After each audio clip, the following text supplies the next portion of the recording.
take off, take flight with you. For we never fly, but we're flying. So welcome back to another episode on Take Flight Podcast. Today's episode is a takeaway session with myself, Pabilo, and I wanted to use the time to share my thoughts around managing a property portfolio, more specifically weighing up the pros and cons between hiring an estate agent or managing your properties in-house with your own team. So if you're just getting started out in property or you've got a few years of experience, I think there'll be some good insights in this session for you to consider in your journey or whatever decision you actually decide sort of to take. So my story up till now is that I've been focusing on investing into single family homes in the UK, more aggressively since 2019. And I've been acquiring properties 1,000 miles away from the actual investment area because I'm abroad in Switzerland. So of course, being based overseas, I've always hired estate agents to take on the end-to-end process of managing tenants. And I've completely outsourced that to the experts in their field to oversee that part of the portfolio. I've never met any of my tenants because the relationship has been developed between them and the estate agent. So I'd say over the last sort of 3.5, 4 years, I've probably had a quite successful partnership with them. And I think I've been quite lucky enough to secure some good estate agents because not all estate agents are created equally. So what I wanted to do is, before diving into sort of the pros and the other side of the coin, is maybe share some practical steps on how you can actually start developing a good relationship with these agents to then get into a conversation around which type of management service would you actually like to sort of look into. So let's say, for example, you're starting out, you've got your first property looking to get managed, or perhaps your second. I think here are some practical steps I've learned that can just get you started off in building good rapport from the beginning. So very firstly, what you want to obviously do is identify all the estate agents in your investment area. The next thing you want to do is then check all of the reviews online for both the sales and the letting teams for those estate agents. And then with that, sort of narrow it down to sort of 3 to 5 agents based on the reviews. You're really looking for outstanding reviews, great service that have been provided to clients.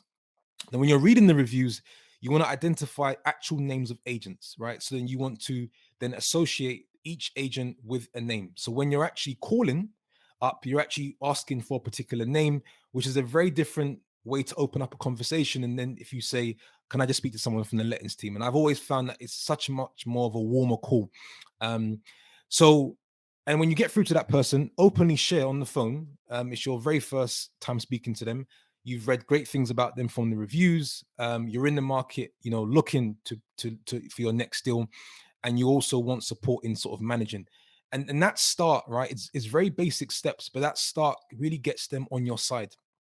And you can imagine for an estate agent, it's a win-win. If they can position themselves to help you with provide you the property to actually buy, and then be in a position where they can actually manage it for you, it's a win-win for them because they get a commission on the sale and also a fee for managing the property. So it's a great, practical couple steps on just getting started in talking to agents and identifying the better agents in the area to sort of discuss and start learning from. And I'll say probably finally, what you want to do after doing that is arrange a time and a date to meet the agent in person, and further the conversation. Talk a little bit about the area, talk about sort of the demand and how you guys can work together in the next few steps. And that's what I done in the very beginning. Although I'm based overseas and managing it from a distance, in the beginning, I sort of curated those relationships by just sort of meeting those agents in person, just to sort of, set the tone and kind of have that conversation.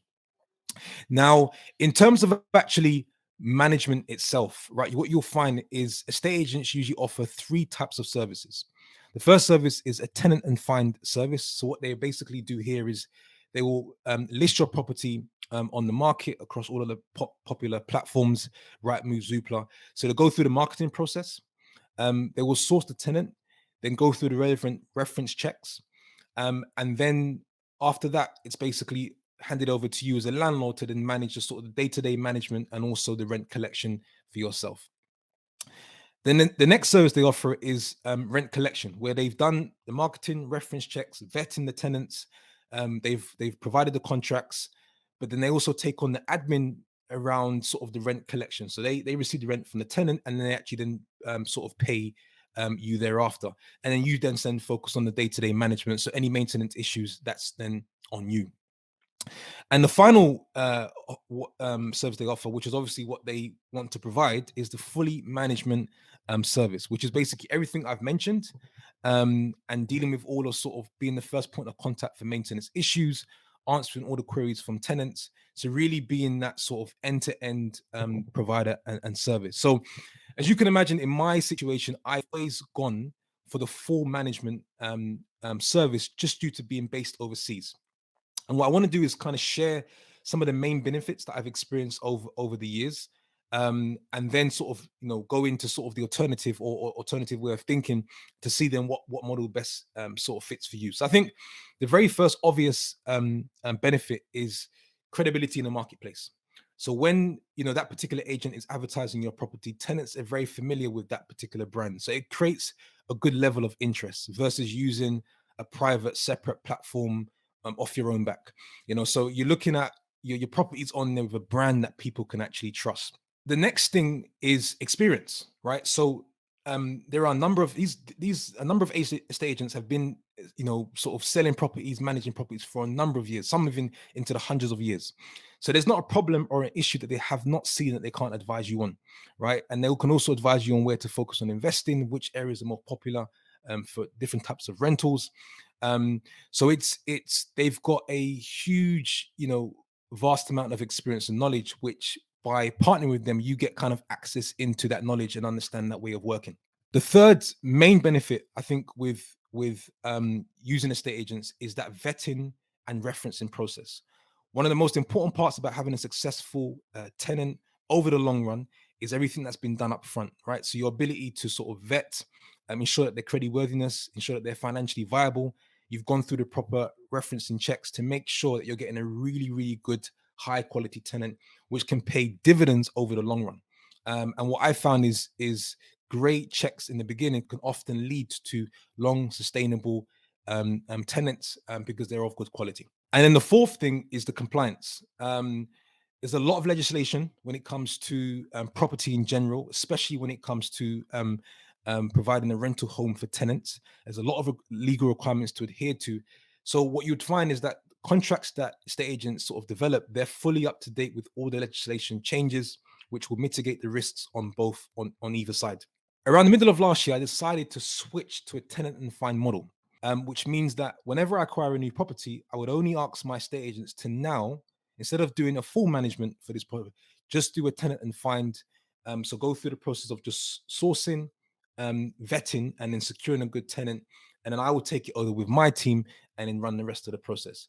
So why have I decided to make this decision? Well, over the years, I've had the chance to learn about their processes of how estate agents work, right? So I've kind of built up this knowledge base that's given me more insight into how you can actually improve and make the process a lot more efficient.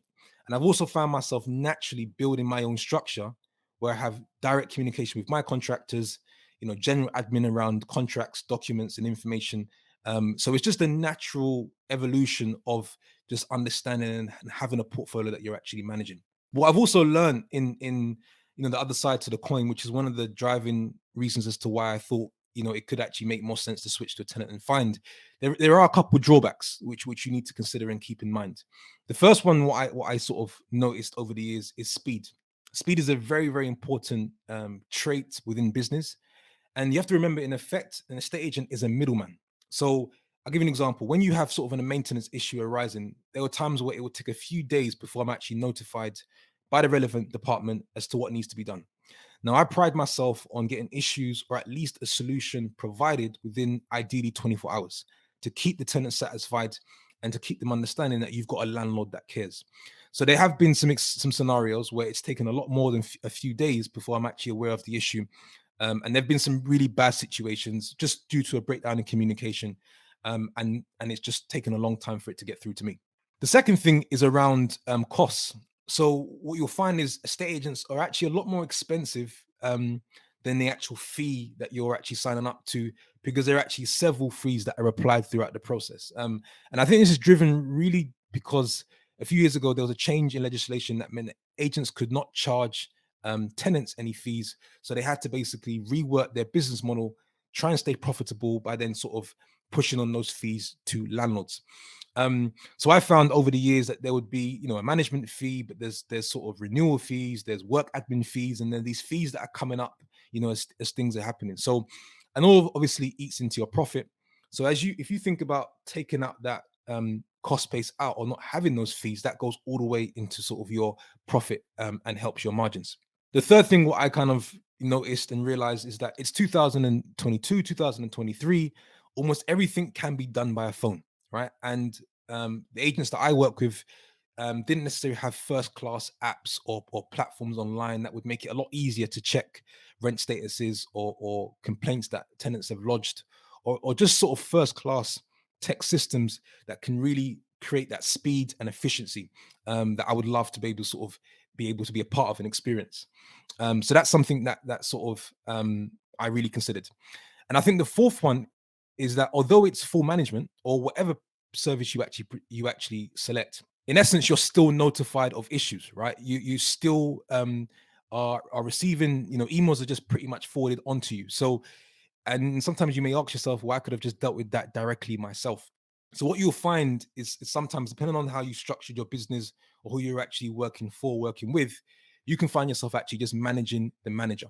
So, taking all that into consideration, kind of, what sort of happened, is I've sort of found that. So what's happened over the time is I've built up my team where literally now everything can just be ran by the phone. Tenant queries, all my tenants have the numbers of my contractors that I built up over time. So anything that comes up can be dealt with super quickly. So it takes a couple of years before you can understand what practice to best put in place. So I think with that, I think it's more what you may find in conclusion, what you may find in your journey is that in the beginning when you're starting off, it's probably a good idea to leverage the best in the market, the experience, fully leverage, right? Everything they actually do, so you can learn the process, learn their services, learn how they deal with tenants, learn how they actually deal with each part of that end-to-end process. And as you're building up your knowledge base, you can then identify where can I improve, right? And if I did it myself with my own team, how would that look differently? So I think what's happened in my situation, I think it's probably a natural evolution that most property investors / landlords sort of go through, right? If you're looking at the single family home business model, so it's not necessarily a situation where I am actually doing the physical management, but it's actually putting a team around this model in saying that tenants, here are the key contacts that you need to speak to when something comes up. All I'm literally doing is approving the invoices, and by that, things are getting done a lot faster. And I think sometimes there is power in having a direct communication to your tenants, because you can actually cultivate a relationship that perhaps you can't cultivate if you've got a middleman in. So a lot of things can actually be resolved or well thought through and discussed if you've got that direct communication with your tenant. So I hope those sort of looking at both ends of the spectrum, the pros of working with estate agents, and some of the other things to consider, if as to what can actually help your business, where maybe to find the middle ground. For example, in my situation, you're going with that tenant and find solution which works really well, and I take on the rest. So I think it's definitely very, very important to think about. Maybe what you also want to do is, if you're starting out, is give yourself a period of time where you say, within the first 24 months, 36 months, I work with an agent, and then I'll look to actually then build my own team. Then I can and do it that way. So hope this episode has helped just to provide some insights for you to consider. And if you've got any questions or thoughts, please reach out to me on Instagram, Pabilo Timbo. Or if you've got any thoughts, you can also reach out to us on Take Flight podcast, and also on our email as well. So until next time, we'll speak soon. Take off, take